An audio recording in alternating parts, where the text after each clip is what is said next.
Hi, this is Rochelle Cook, and I'm the Souls Coach. And I want to talk about path two, which is called settling.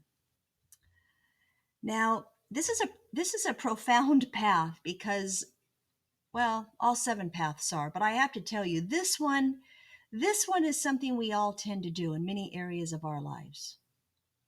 Pertaining to relationships, we settle. And the reason why we settle is because we're going to take what we can get because we think that's all we're worth. We're not worth what we really want, so we're just going to settle for what we have. And we have to be careful because if we don't take what we can get, we may not get anything. It's a lack of mentality.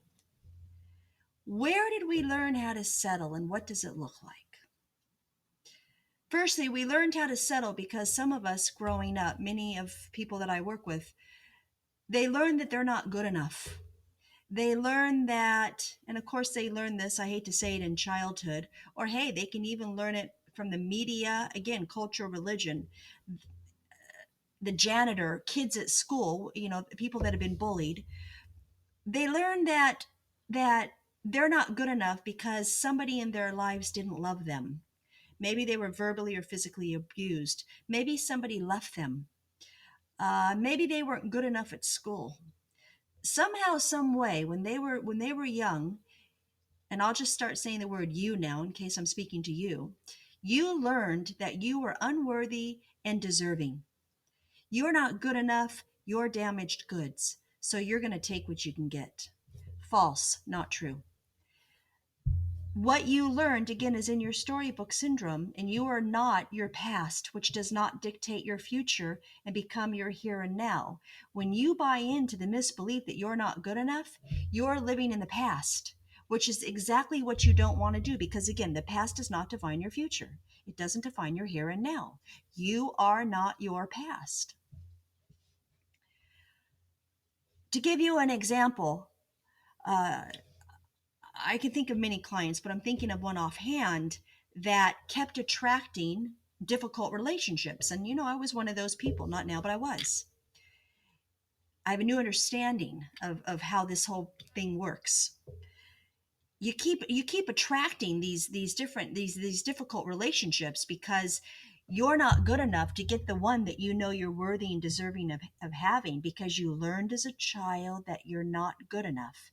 And because you learned this when you were a child, that belief keeps playing out and you become this adult, but you still have the belief of what you learned as a child, and it plays out over and over and over again. It can do the same thing with a job. I have a client that has just left a job because this person wasn't treated fairly, and good, I'm glad the person left because this person's done their work. A lot of the other employees stay in the situation because they think that's the only job they're going to get. They're not good enough to find another one, so they're going to take the abuse. Most people that experience verbal and physical abuse of any kind grew up somehow, some way being told or learning that they weren't good enough. So they're going to settle for what they can get. Another way you see settling is it's like a push pull. You see people that are in these abusive relationships of any type, and the person they're with will be very, very nice, and then they're not nice. Then they're nice, then they're not nice. And this can be extreme. It can go into verbal and physical abuse, it can go into withholding. There's many different kinds of abuse. They stay with it because their glass is half empty, it's not full. So what they do is they will settle because they're that's all they're good for. Remember that. They're not good enough to have what they really want. It's a lack of mentality. But they're going to stay in the relationship because sometimes a person's nice and they will do anything just to have that little nice. Then they'll take the abuse, but then they're going to be nice again. So they're going to stay because they're going to hold on to the nice thing because it's going to enable that person to settle. Nobody ever has to settle for anything. If you are unhappy, if your peace has been disturbed, you do not have to fear. As Theodore Roosevelt said, there is nothing to fear but fear itself. You are, no matter what your childhood was like, which remember doesn't define who you are entitled. And I say that from a spiritual perspective to find peace and happiness. It's all in your head. When you change the way you think about this and understand it, you will change your perception and you will learn to no longer accept something that doesn't belong to you. To recap it, you're settling because you don't think you're good enough, but please don't forget something.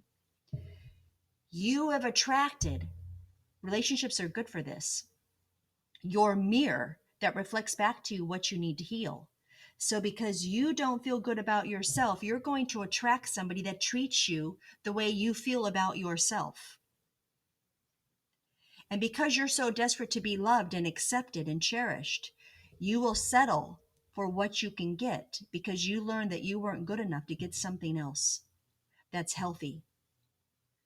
Settling is very, very important. And this transfers into going to work, money. A lot of people don't believe that, they can make any money because they were told that it was really hard to do that. Not everybody does. We all believe different things. And again, that comes out of the storybook syndrome. But pay attention to settling. If you're settling, you know it. And you need to pay attention to it and understand that it doesn't have to be this way. If you'd like more information, please go to thesoulscoach.com, sign up for the free membership, and you will see more videos and read the book and really understand what you're doing and why, and stop it. Thank you.